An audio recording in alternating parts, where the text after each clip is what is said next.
Je voudrais terminer en parlant du Père spirituel, car c'est ici que nous abordons la question du déshonneur.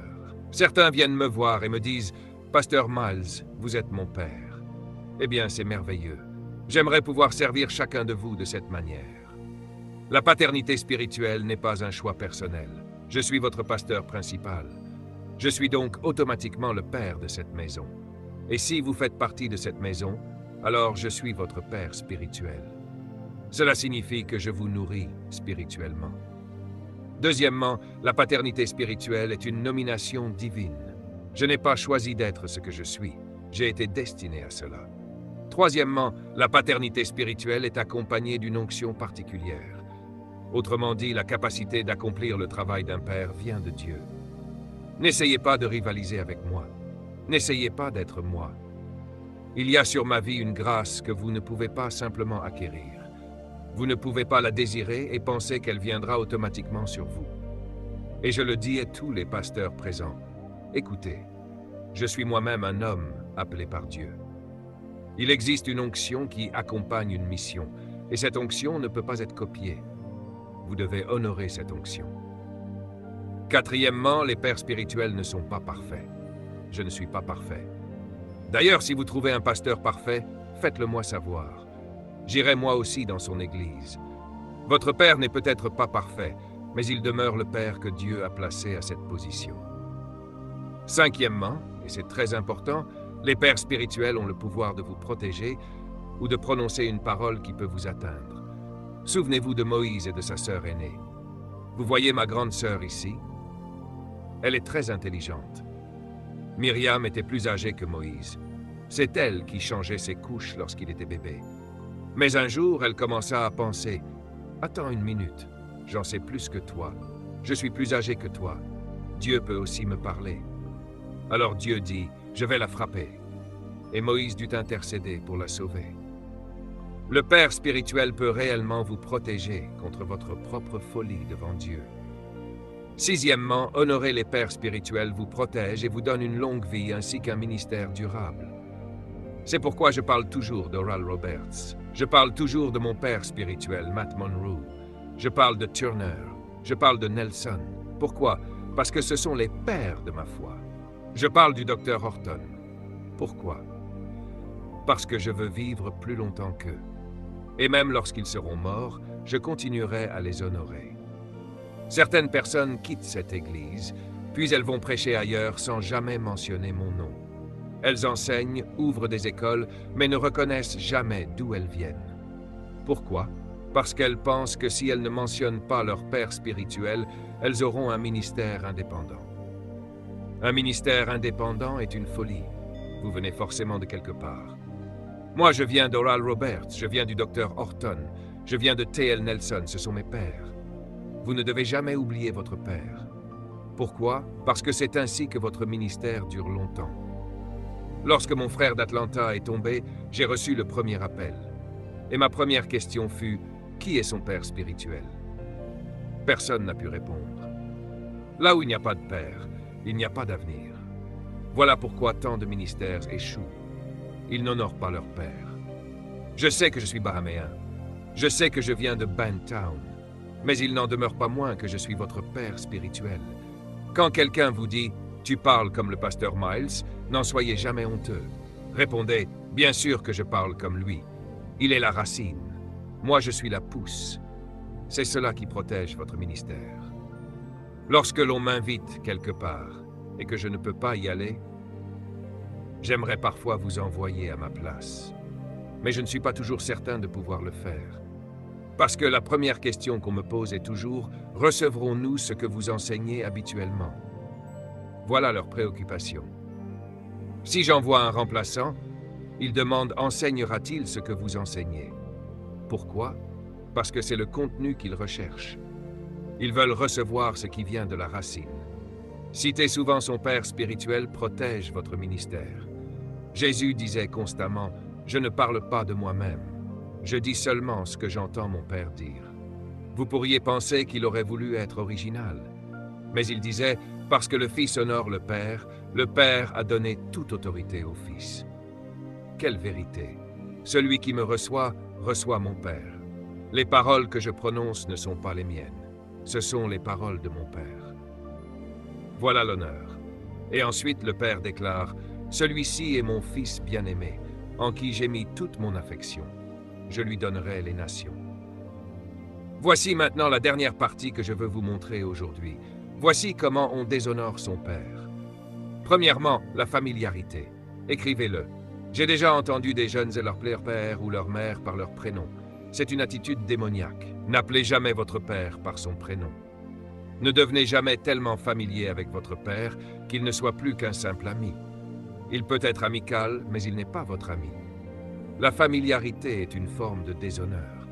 Imaginez que vous appeliez le Premier ministre simplement Hubert. Comment osez-vous? C'est le Premier ministre. En agissant ainsi, vous vous privez vous-même de la bénédiction.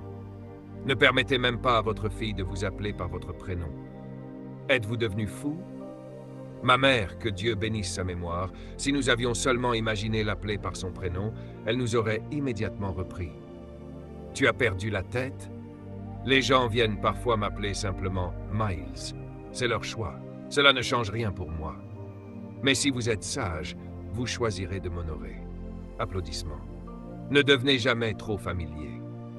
Mon beau-frère est ici, mais il reste pour moi Pasteur Henry. Dans les contextes officiels, je l'appelle toujours Pasteur Henry.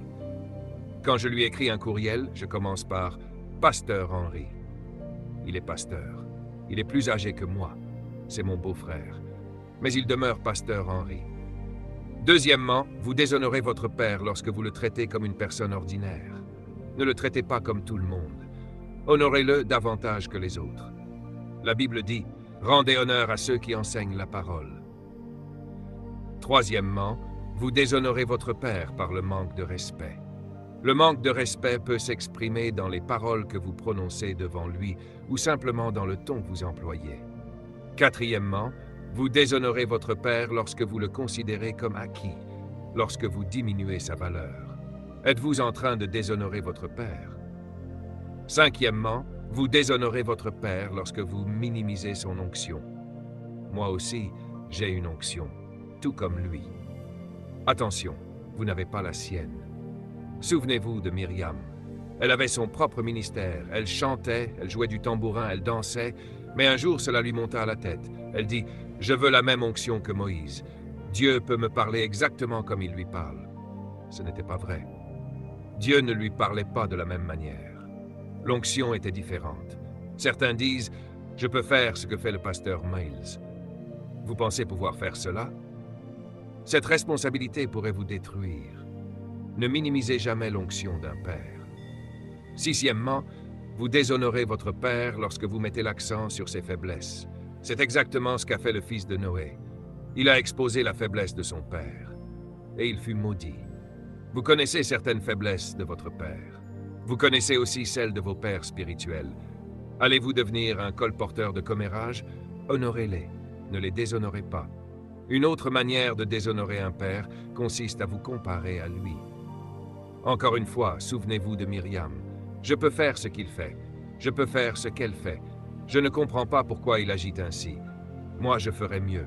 Je suis plus intelligent que lui. Attention. Certaines des épreuves que votre père a traversées pour vous transmettre ce que vous possédez aujourd'hui, vous n'auriez jamais pu les supporter.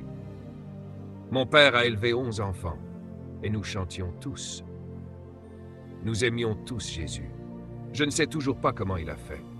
Lui et ma mère sont des miracles. Certains d'entre nous ont du mal à élever 2 enfants. Lui en a élevé 11. Comment pourrais-je me comparer à lui? Je ne le peux pas. Je n'ai que 2 enfants. Je ne pourrais jamais me comparer à mon père. Je n'aurais pas pu supporter la responsabilité de 11 enfants. Ma femme non plus. Elle dirait certainement « Gloire au Seigneur ». Ne vous comparez jamais à vos pères, qu'ils soient spirituels ou biologiques. Vous ignorez le prix qu'ils ont payé. Vous ne connaissez pas leur combat. Vous ne savez pas les circonstances qu'ils ont traversées, ni les erreurs qu'ils ont dû surmonter. Vous ne connaissez pas toute leur histoire. Alors, honorez-les simplement. Huitièmement, vous déshonorez votre père lorsque vous le traitez comme votre égal. Vous dites « Salut, Henry. Voici mon père, Henry. » Qu'est-ce que cela signifie? Vous n'êtes pas égaux. Vous avez 30 ans. Il en a 90. Il possède une expérience de la vie que vous n'avez pas. Honorez votre père en refusant de le traiter comme votre égal. Les pères peuvent être très proches de leurs enfants. Je peux être amical avec vous. Mais souvenez-vous toujours qu'il existe une différence dans cette relation. Avec T.L. Nelson, nous restions parfois assis jusqu'à 2 heures du matin autour de la table de ma cuisine. Nous parlions, nous rions. Il me partageait des choses profondes concernant le ministère. Mais à la fin de la soirée, je n'oubliais jamais qu'il était mon père spirituel. Le fait que nous ayons ri ensemble ne changeait rien à cela. Avant qu'il ne parte, je lui disais toujours « S'il vous plaît, priez pour moi, bénissez-moi ». Parce que rire avec quelqu'un ne signifie pas que vous êtes son égal. Jésus se réjouissait souvent avec ses disciples. Le mot « se réjouir » signifie même se réjouir avec une grande liberté. Mais lorsque Pierre dépassa les limites, Jésus le reprit sévèrement. Il lui dit « Arrière de moi, Satan, tu es animé d'un mauvais esprit. Tu manques de respect à ce que je suis en train de dire. Je t'annonce que je vais mourir, et toi tu me dis que cela n'arrivera pas. Nous ne sommes pas égaux. Enfin, la dernière manière de déshonorer votre père consiste à ne pas reconnaître que l'onction qui repose sur lui le distingue de vous. Tous les grands hommes et toutes les grandes femmes de Dieu que j'ai rencontrés avaient des défauts. Mais je les respectais. Je les honorais. Je ne passais pas mon temps à parler de leurs faiblesses. Je les voyais, mais je ne les amplifiais pas. Respectez l'onction. Ne mettez pas les défauts en avant. C'est ainsi que vous préserverez la paix dans votre propre vie. La fête des pères est un jour où vous décidez de mettre de côté tout ce qui pourrait vous empêcher d'honorer votre père. Vous mettez cela de côté et vous dites « Je vais obéir à Dieu. Je vais honorer mon père. Je vais lui témoigner du respect. Je vais l'estimer. Je parlerai de lui avec honneur. Je l'encouragerai. Je lui rendrai l'honneur qui est dû à sa position de père, malgré ses imperfections. » Et Dieu dit « Alors tu vivras longtemps. » Prions. Père, merci. Père, merci. Que ta parole produise du fruit. Que ta parole nous communique la vie. Merci, Père, pour tous ceux qui nous regardent à travers le monde, donne-leur un esprit d'honneur envers leur Père.